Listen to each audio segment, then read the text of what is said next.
पुढची बातमी बघूयात। अजितदादांच्या जाण्यानं राज्याचं आणि पुण्याचं देखील नुकसान झालंय असं मुरलीधर मोहोळ म्हणालेत। ब्लॅक बॉक्स ताब्यात आहे आणि त्यातला डेटा आता समोर येईलच।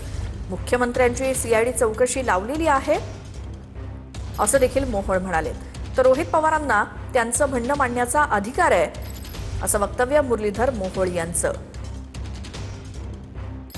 चालू आहे। एआयबीच्या टीमने ब्लॅक बॉक्स हस्तगत केलाय, त्यांना सापडलाय। त्याचा डाटा डाउनलोड होईल, त्याच्यावरती त्याचा विश्लेषण होईल आणि त्याच्यावरनं निश्चितपणे लवकरात लवकर अहवाल येईल।